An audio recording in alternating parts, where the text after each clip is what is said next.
Are we recording? How are we? Anyone hear that scratchy voice of mine? I know I do. I can actually feel it because my tonsils revolted against me this week.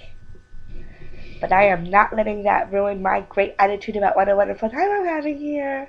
That's for sure. My face is actually bigger, I think.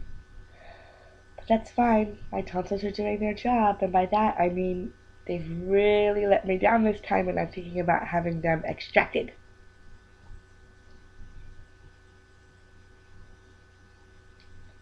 Evicted? Is there something I can do that they'll leave voluntarily, or do I have to use violence? And sedation. This is sounding more appealing as the moments go by. Isn't it fun that I think out loud like that? Want to hear about some funny things that happened to me as a house guest this week? I'm sick, right? I've been staying all over the place, bouncing around Brooklyn and staying at um, the luckiest girl in the world, right in front of the world, not the World Trade. That's the stop though on the train I take. But over by the World Trade Center, of course, is the New York Stock Exchange. And I've been staying right in front of that gorgeous building, trying to shed some inner light to those people in the entire marketplace. God, really. And also my sister's house. And she lives here with her husband in one queen size bed. And I fell ill. Boy, was I stricken. And she put me right into that bed. And do you know that her wonderful sweetheart of a husband slept on a couch for 3 nights so that I could get myself nursed back to health? There was a real scare there where my fever was high and I had some neck pain. And I thought, oh God, these are my last days. Spinal meningitis, what a way to go. But no, that's not what it turned out to be. What it turned out to be was strep throat, antibiotics, that Z-Pack. Oh, thank you. Well, I am feeling a lot better. I look probably better than I'm feeling thanks to the beautiful effects of makeup and lipstick. And I'm wearing red now, which brings me to a very important point. And that is, it's not easy to wear red lipstick when you have red hair, so I'm a brunette again. And how I reversed those effects is I went to a place called the Red Market Salon. And boy, did they do a good job. Cut and color. Oof.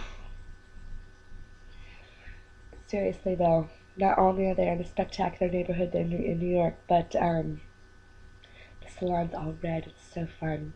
I encourage you to go ahead and cheat on your stylist. You've probably been needing something different. It's 2011, for God's sakes. And I suggest that you start cheating immediately and march yourself over there and get something fabulous done. Well, one of the exciting things that you need to know are I spent some time with the cutest baby in the world. Um, well, all babies are the cutest babies in the world. That's for sure. But the cutest disorient baby in the world is Gray, and I love him. And I have a feeling he really loved his Aunt Ruby too. We had a nice time together. He's got some of the cutest blankies you've ever seen. I I snuggle with that little boy.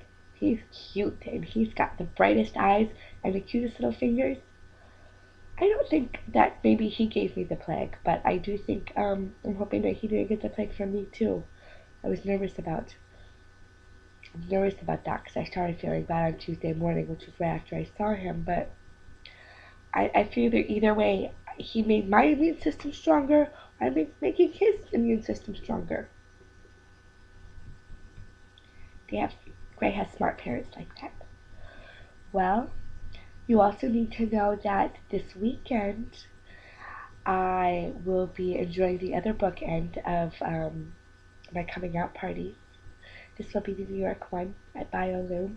Last weekend was my Philadelphia coming out, and it exceeded my expectations. I'm telling you.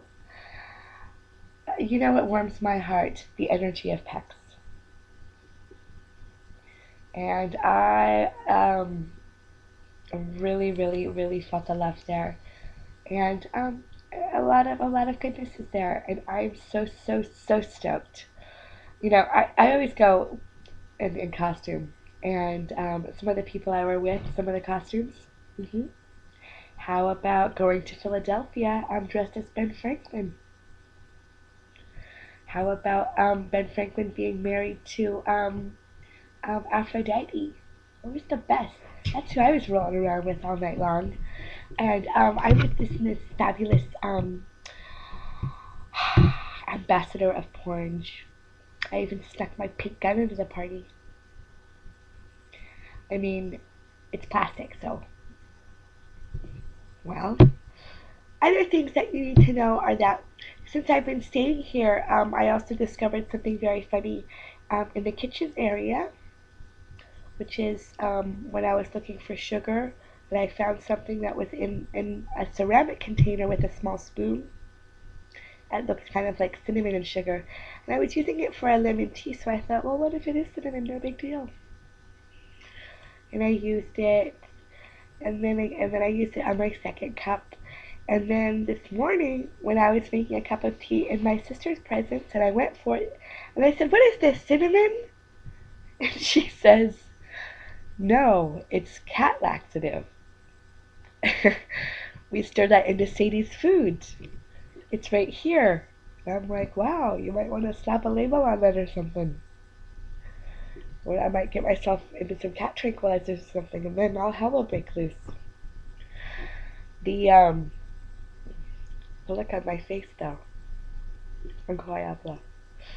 It's I read all the ingredients. I'm okay. I'm okay. But ask before you use. Hmm? Maybe if your bottle doesn't have a label.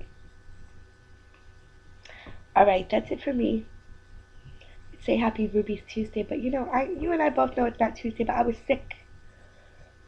I don't need a doctor's note because you can hear it. And if you want to see my tonsils, I'll show them to you.